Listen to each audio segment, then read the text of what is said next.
Morning all, I'm Johnny B and welcome to Sunny Coast Celtic episode 35. Hope you're all going well. Hot weather over Noise, which is really good. Just when we think it's all settled in at Celtic Park and we'll get sort of a football going, Martin O'Neill's came in with Sean Maloney and we'll crack on with things.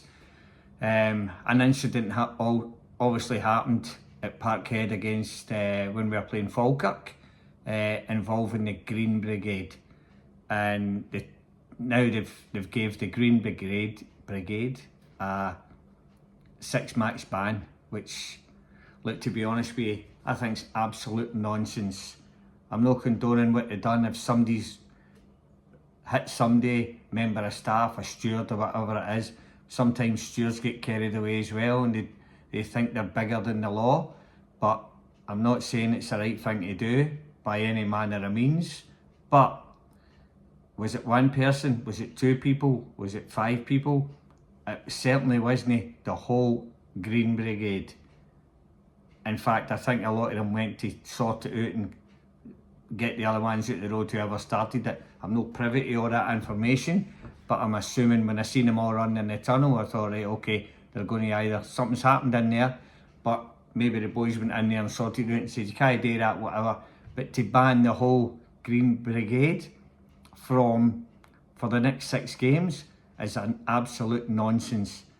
Because, look, I'm telling you right now, they're not the be-all and end-all of Celtic. There's a lot of Celtic supporters that maybe think that they're doing the wrong thing or they're taking over or whatever it be. But every club needs ultras, the Green Brigade, whatever we need. We've all got them. We all need them. Ours aren't any worse than anybody else's. So why are we treating them any worse than anybody else? These guys are the guys that are standing up. Something happened to you and you're a Celtic supporter, they'd be first in. They do a lot of charity work. They do a lot of everything you don't see. All you hear is the bad things about them. And I'm over in Australia. And I know that they're not that bad. They're good lads. They support Celtic through thick and thin. And I think the club, to ban them, is absolutely nonsense, because that's going to inflict on what happens on the park for the next 6 weeks as well, either home or away. I don't know what's going on. There has to be discussions to say, right, who is it? And the Green Brigade can probably out the people. I know they're not going to grass somebody, but to go, right, okay, the people that done that or the people responsible, we've sorted it out and they're not getting in for 6 weeks. But you can't ban the whole lot, otherwise the atmosphere of the game is going to come down. There's going to be a big empty spot there. It's a carry-on and a half. It's absolute bollocks. Why has the team got to suffer because of what happened? It's not the whole lot of them. You can't tarnish everybody with a one brush. I really don't get that. The board need to come out and just ban whoever was responsible, not the whole lot. Do you know what I mean? If I go and murder somebody next week, does that mean my whole family and everybody I know they get to jail? Nah, that's not right. Whatever happened there is wrong. So get yourself sorted. We don't want a 6-week ban for the boys, because they're in there supporting our club. They pay good money. The banners that they make cost good money. It's not a 2-bob outfit you're dealing with here. It's people who care about the club. And that incident was wrong. I'm not saying it was right, it was wrong. But let them sort it out. Let them get the bad eggs out of the way. That's all we can do, is try and move on. Because we don't need any more turmoil. We've copped it off for the last few weeks. So let's move on as a club, as a team, as supporters. Get the Green Brigade back in for the next 6 games. Because this isn't going to work in our favour. So again, the other night was pretty poor, so we need to step up again for tomorrow against Kilmarnock, which we've got to take 3 points out of this game tomorrow. Can't afford to stumble, and obviously now we're in trouble because we're down to 1 centre forward. Maybe Shin Yamada comes back into the equation. I don't know, why was he ever out of the equation? As Martin had a look at him and thought, he's alright, we'll get him back in, who knows. Anyway, that's enough. I'm not saying that I'm fully happy what's happening in the Green Brigade, but their Celtic supporters, we need them there at the game. And what happened was unfortunate, but we need to, as long as the person's alright, we can look after them and move on for that. In regards to this week, the Kilmarnock game, so let's go through the team. It's going to be a tough game. They'll sit in, they don't want to, and they'll try and hit us on the break, as we know.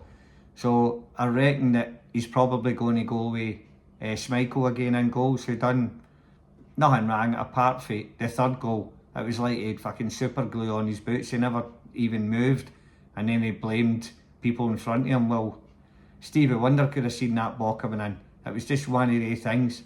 Blame everybody else about you, but you just kind of stood there, and that was his only blemish for the night. I think everything else he was alright. He kept us in the game, made a lot of good saves, but can't blame everybody else about you when you never even moved.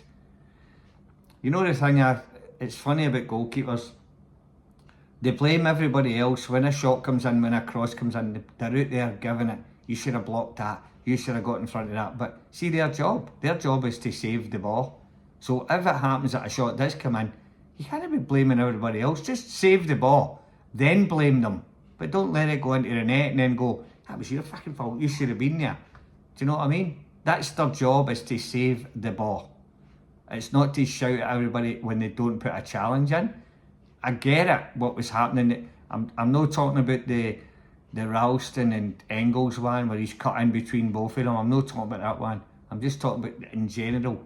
Everybody else cops it, but the goalkeepers are always right. You're there to stop shots, stop them.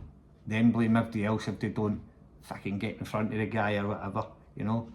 Anyway, that aside, so I'm sure Casper will be back in goals again. Right back, Tony Ralston will probably be back in, because he's not done anything wrong. I know he wasn't great at defending the other night, but do you bring Colby Donovan back in? You probably could.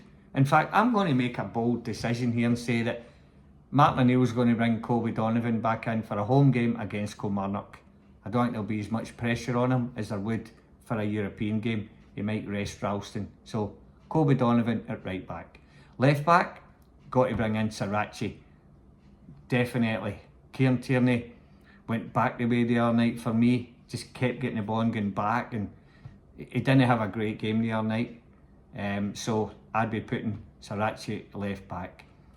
Centre half, Scalesy and Trusty. Hopefully Trusty's alright. He was carrying a bit of a niggly injury. So Scalesy and him, centre half. So that's your back five again. Midfield, they weren't great the other night, but does he change it? Does he give Bernardo a shot? Does he keep Engels in? Does he give Luke McCowan a shot? I don't know. The midfield's a pretty hard one to find out what he's going to do. I think he'll put, so it'll be Cal McGregor again at the holding up the whole midfield. On his, I think he might bring Hatate back in. I think he might go Hatate, and I think he might go Benji. So, or Engels, or he might just go the same three midfield. It's a hard one to choose. Who would I play? I'd play Engels, Nygren and McGregor. But I think he's trying to look for a way to get Hatate back in, which I understand, because Hatate's been one of our better players for years. And you don't want to just discard him, but he's not playing his best football right now, but he might turn up on Saturday. So midfield, that's who I think might be the same midfield as start the other night. In regards to up front, who does he go with? Does he go with, I think he'll go with, it's hard, isn't it? He'll go with Tenecti anyway. I think he's a first choice up front. He'll be on the left hand side. I think he could go with Forrest on the right, and then I think he could go with Maeda in the middle. Or does he stick with Johnny Kenny and put Maeda out in the wing? It's either going to be Kenny, Tenecti and Maeda, or Tenecti, Maeda through the middle, and Forrest on the right. I don't think Balaquisa is going to get he's not done enough to get a start yet. So again, he's got a bit of a choice there, or a bit of a, who does he try? Osman's going to be out for a while, so I don't know. And he actually is going to be out for a couple of weeks anyway. It's probably good this international break's coming up, because it gives us a chance to get players a couple of weeks under their belt to be fitter for when we come back.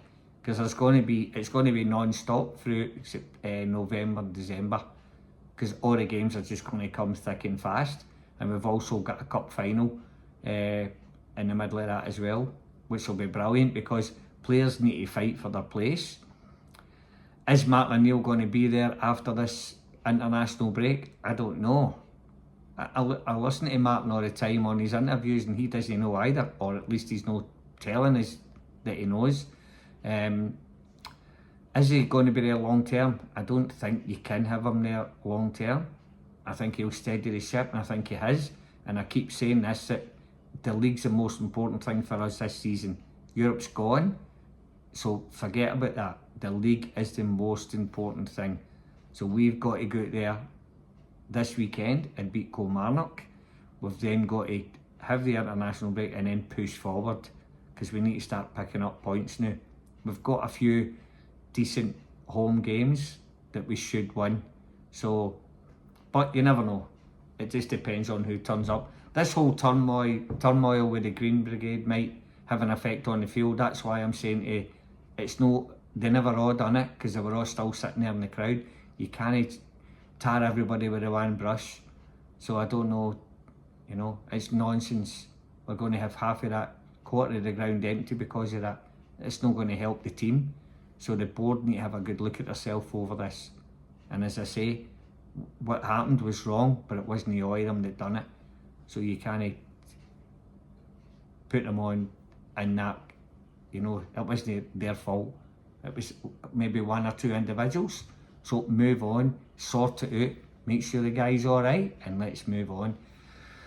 Anyway, what's my prediction for the game? I think Celtic will win 4-0.